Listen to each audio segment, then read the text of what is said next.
Good morning, I'm WaywornWyrm, and welcome to my channel. And welcome back to Monster Manual Backward, where today we're going to dive into the Tribal Warrior and the Berserker. One note that is going to work for this whole video: both of these, especially the Berserker, do stereotypically have a Nordic twist, and as you can see from the picture that I picked for this one, that I seem to be continuing with that. But that is not necessary. Even if you want to stick to real-world analogs, there are other options. It's just the Norse fighters that we consider to be very... well, basically what barbarians and berserkers and etc. are based on, the Nordic versions of those are well known, and that's what most depictions of them are, but they don't have to be. So with that in mind, let's jump into the Tribal Warrior, which, as should be old hat by now, they are medium humanoids of any race, and Tribal Warriors are any alignment. They've got a decent armor class at 12. 2d8 plus 2 hit points, which averages out at 11. 30 feet of speed. Pluses to strength and constitution. Minuses to intelligence and charisma. They can speak any single language. And by that I mean any one language. Challenge rating of 1/8. It has pack tactics, which is something that kobolds also have. Basically, they have advantage when there is an ally within 5 feet of whoever they're attacking. And their single attack that they can make is a spear attack, that they can either use one-handed for 1d6 plus 1, or 1d8 plus 1 if they use both hands. And it says, Tribal warriors live beyond civilization, most often subsisting on fishing and hunting.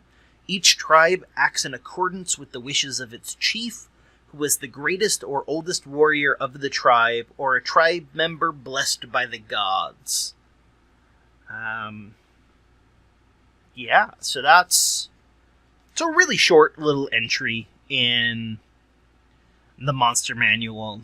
And again, first thing to kind of change this up and make it less boring, give it a race. Give it an alignment. If you're going to have the spear one-handed, give it a shield. That's going to up the armor class by 2. Maybe give it slightly better armor. Yeah, also what you're going to want to do is with pack tactics, don't just have a single tribal warrior. With this monster, I say monster, with this humanoid, the more of them there are, the deadlier they are. And I know that's true with any monster, but with an ability that gives advantage if they have at least one ally within 5 feet of who they're attacking, the more of them there are, the better they get, more so than most other creatures. Yeah, and if you also want to do... so, like, with these tribal warriors, we're kind of thinking, like, super stereotypical tribes. Like, borderline racist caricatures. especially with the, like, 2 sentences. And I do say borderline, like, this is not inherently a racist caricature, but using this small little box, I can see how you can just lean in a little bit more and fall into racist caricature. So I'm kind of harping on that right now, but just that's something you have to think about with some of these monsters. And I think Tribal Warrior is the first one that we've come across where that's really easy to do. But one of the ways to also get away from that and change it a little bit, change it to, say, an axe instead of a spear. Or if you want to go like Aztecs, they had this really awesome sword thing that I believe is pronounced maquidal. It's awesome. It's basically a large paddle, but on the sides, it has hunks of obsidian stuck into it. And obsidian, when it shears to an edge, it is the sharpest material. You can go down to the molecular level and count it. Like, it shears to a single molecule. Whereas high quality steel honed really, really well is a lot more than a single molecule. I've heard 20 tossed around, but I don't know. I'm not huge into metallurgy. But so with that, I would call a maquidal a masterwork sword. Even though it's made out of wood and volcanic glass, I think it definitely deserves at least a +1 on damage.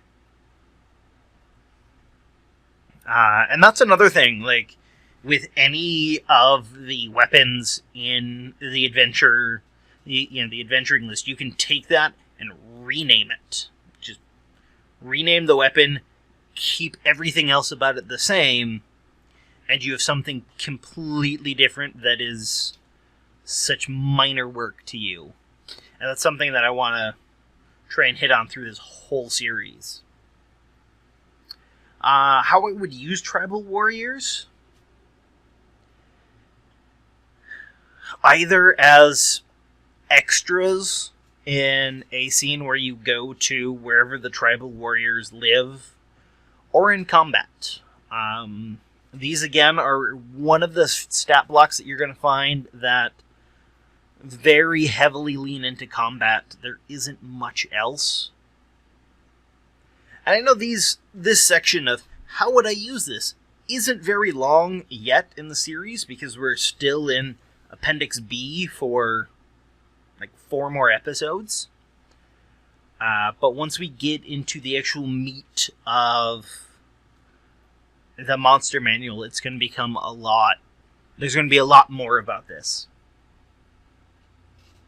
So yeah, I think that's everything on the Tribal Warrior. So let's move over to the Berserker, which I believe is a challenge rating 2. Yes. Okay, so Berserker, medium humanoid, any race, and they have chaotic alignments. It can be any chaotic alignment. So we've got chaotic good, neutral, and chaotic evil. They have slightly better armor at 13. They have 9d8 plus 27 health. And a speed of 30 feet. They've got pluses to strength, dexterity, and constitution, minuses to intelligence and charisma. Although both of those are higher than the Tribal Warrior, it's just by a single point. They've got a decent passive perception. Your rogue should be able to sneak by them without a problem. They can speak any one language, usually common. Challenge rating 2. Reckless, at the start of its turn, they can gain advantage on all melee weapon attacks during that turn, but attack rolls against it have advantage until the start of the next turn, like the Barbarian. And their attack is a Great Axe, which does 1d12 plus 3 slashing. Yeah. Hailing from uncivilized lands, unpredictable berserkers come together in war parties and seek conflict wherever they can find it. Basically, Norse raiders.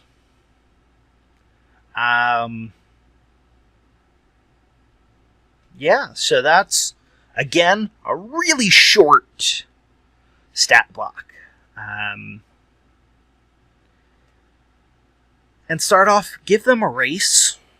I've said this in past videos, but this applies to every single entry in Appendix B.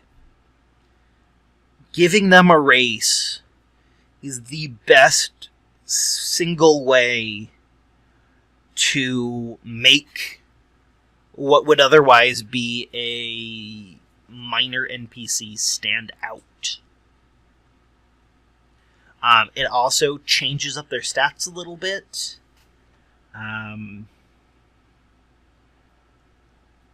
4 out of the 6 stat blocks for the Berserker are odd numbers. So any race that you're going to give to them is going to up 1, possibly 2 stats. Give them an extra plus. That might be, bringing intelligence or charisma to 0 instead of -1. But yeah, they're just giving the Berserker a race is the most likely thing to easily up their up any of their stats. If you want to make them harder, progress them along the Barbarian path. Give them some more Barbarian abilities. They have one.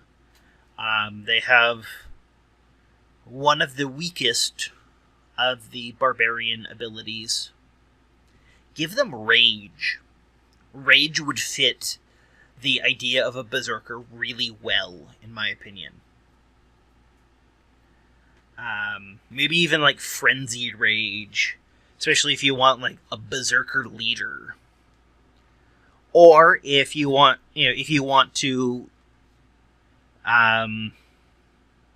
put them with Tribal Warriors. Because as I try in these videos, I try and make sure that if I've got more than one, they're sort of thematically linked, and Berserkers and Tribal Warriors can easily be together. I would use Berserkers.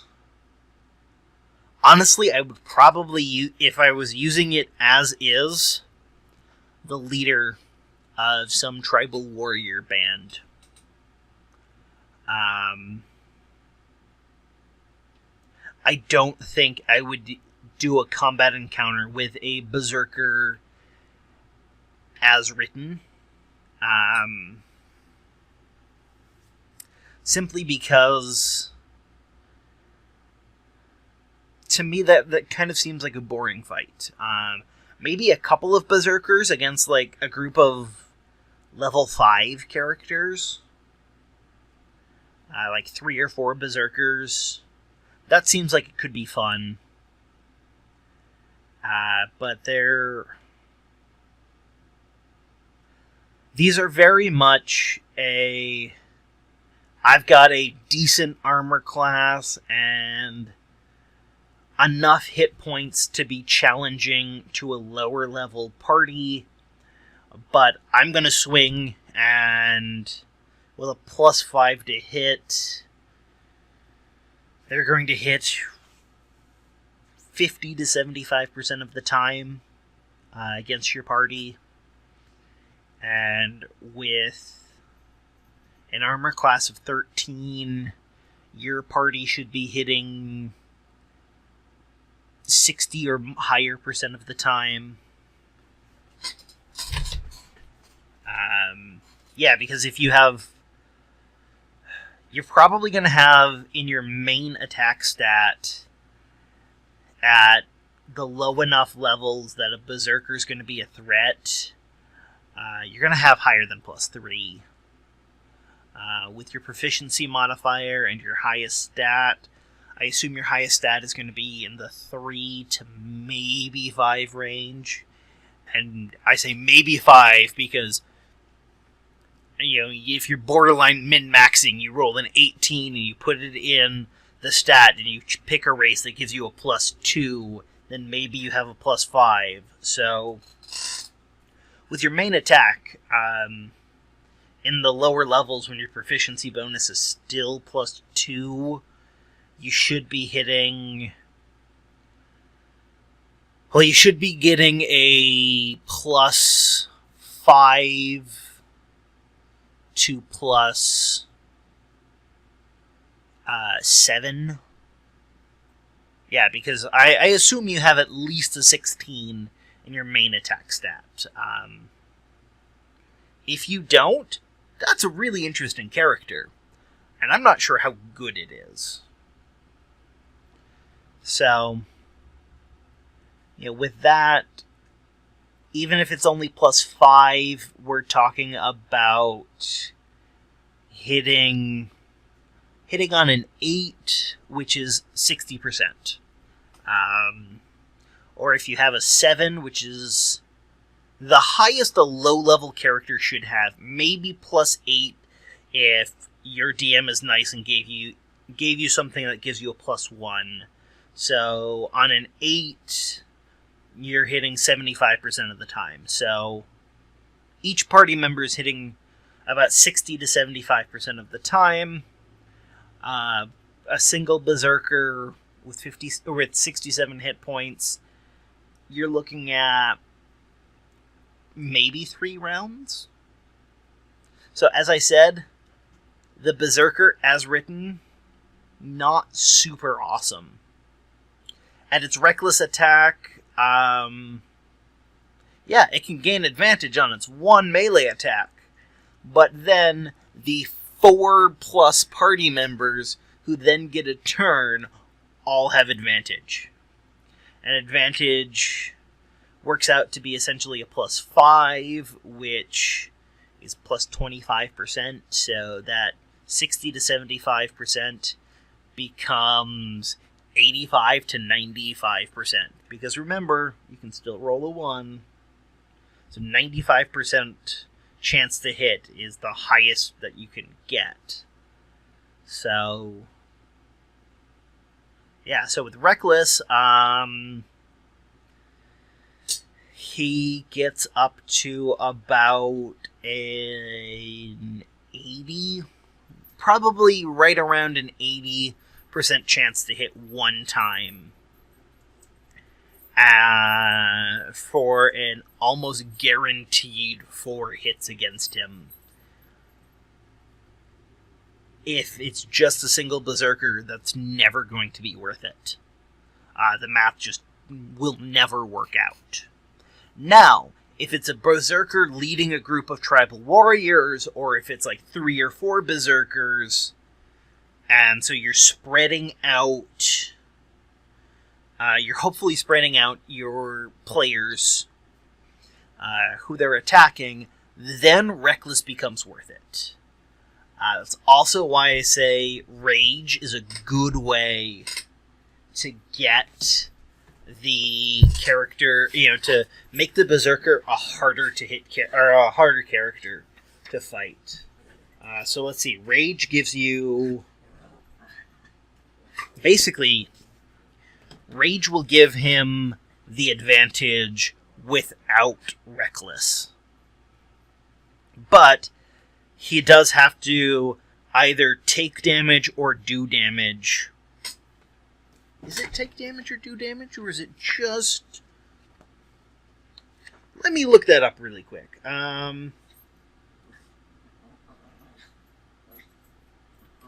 Okay, it is attack or take damage. You have to attack or take damage every turn for the rage to continue, and it lasts 10 rounds. So, you know, either adding rage on top of Reckless or doing rage instead of Reckless, great way to make the Berserker harder. And yeah, I think that's everything. I think that's a pretty good look at the Berserker and the Tribal Warrior. So next time on the Monster Manual Backward, we're going to be dealing with the Commoner and the Noble. So be sure to tune in.